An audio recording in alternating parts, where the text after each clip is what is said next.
Okay, so welcome to the Canvas explanation for Introduction to Shakespeare. This course is not yet published, and so the Canvas web page, as you're viewing it now, might be slightly different as you are currently seeing it when you log in. But that being said, let me give you a rundown of how to access everything you need to access in this course through Canvas. If you look to the left of your screen, you'll see there are three areas: home, discussions, and grades. Obviously, grades is going to include your actual grades in the course, but also feedback that I give you on things you've submitted.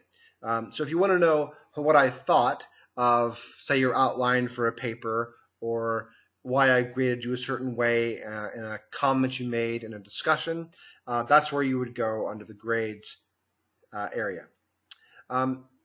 Speaking of discussions, you also have a tab for discussions. A lot of your interaction with your lecturer, myself, and fellow students is going to be through the discussions tab.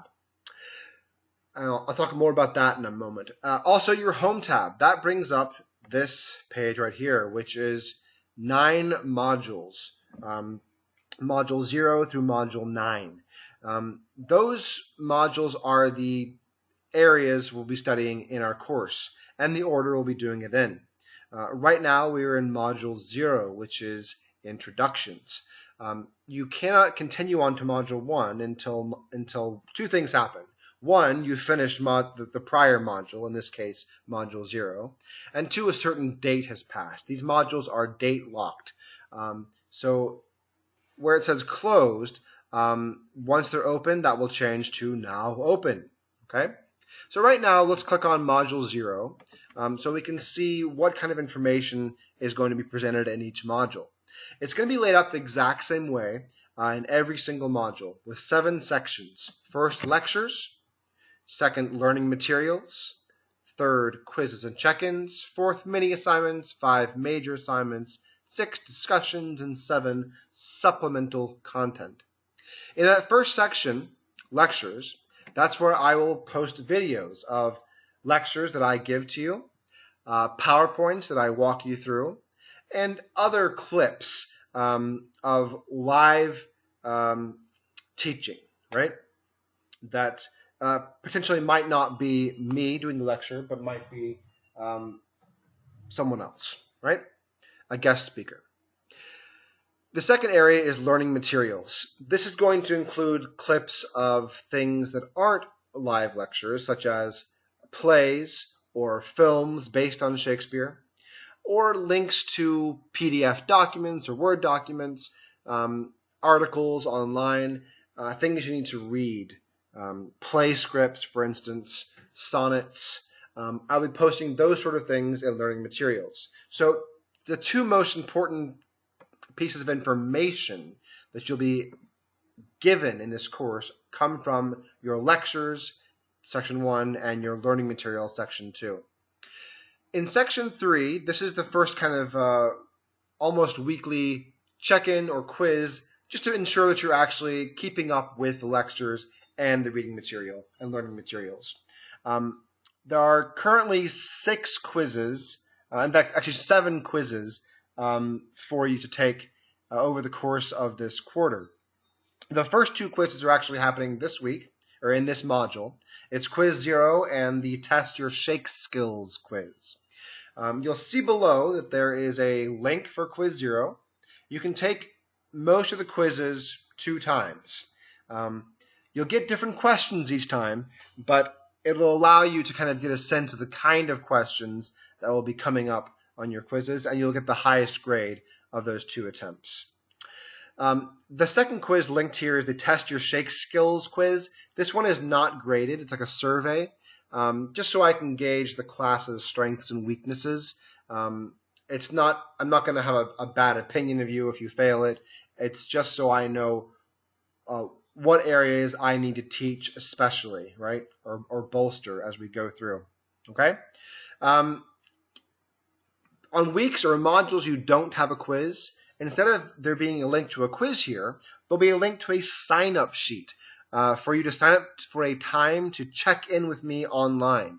That's a chance for us to have a one-on-one discussion and talk about how you're doing in the course, any questions you have, any guidance I have for you, and for us to basically just connect, right? To check in, okay? The next three sections, section 4, 5, and 6, mini assignments, major assignments, and discussions. Each week, you'll have assignments listed in these various sections. Mini assignments are creative assignments that happen roughly every other week.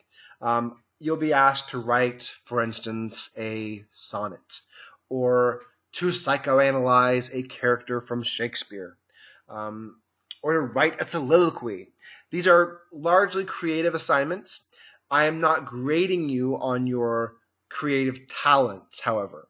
I am grading you on your thought process, your effort, the insight, the meaning that you put behind your efforts, right? Now, you will also accompany each creative assignment with a brief artist's statement explaining the basis for your submission, the context for your submission, right? And that will be all submitted in one discussion thread, right? So it's being posted for the entire class to see.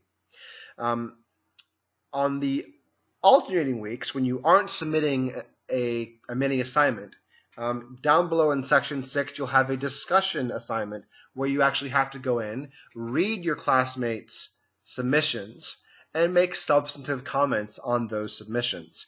And I will describe next week in Module 1 what I mean by a substantive comment, right? So it's just a hint. It's not, hey, good job, buddy, nice sonnet, right? I actually want you to think about the sonnet, think about the metaphors they used, and give them some substantive criticism or commentary on what they submitted, okay? The major assignments, section 5 here, you have 2 throughout the quarter. Initially, for each of those, you have to give an outline. They're both papers. One's due mid-quarter, one's due at the end of the quarter. You have to submit an outline to me. The outline is essentially so I can see that you're on track, right? That this paper is going to have the best chance possible of success. If your outline is not up to snuff, I'll likely ask you to redo it and resubmit it, so we can make sure that your paper has the best chance of getting an A grade as possible. Okay? The final section is the supplemental content section. That, as the name suggests, is simply supplemental to the class. It supports, it gives context, it buttresses, it fills in the gaps, but it is not strictly tested on. If you don't ever click on any links in the supplemental content or watch any videos posted there, you will still have a perfect chance of getting an A in this class. This information is mainly to kind of cover things we don't have time in a one-quarter class to hit in our lectures and in our learning materials. But you're welcome to use the information that you gather from that supplemental content to use that in short answers and quizzes, or in your mini assignments somehow, or in your major assignments in your papers, or in your discussions and the criticisms that you give to your fellow classmates. You're welcome to reference information that you learn from your supplemental content. Okay? Any questions? I am available through Canvas very easily. You can make an appointment with me, and I will meet you virtually through Canvas. I'm also available online. My email address is gdoyle, Gdoyle, @uw.edu. And you're welcome to email me there. I'm pretty good with email. I'll get back to you within a few hours usually. On my syllabus, I say 24 hours during the week, and on a weekend, 48 hours. That's just for, so I don't get in trouble for not getting back to you immediately. But usually I do get back to you pretty quickly. Okay? Any questions, please let me know. And I will see you guys in Module 2.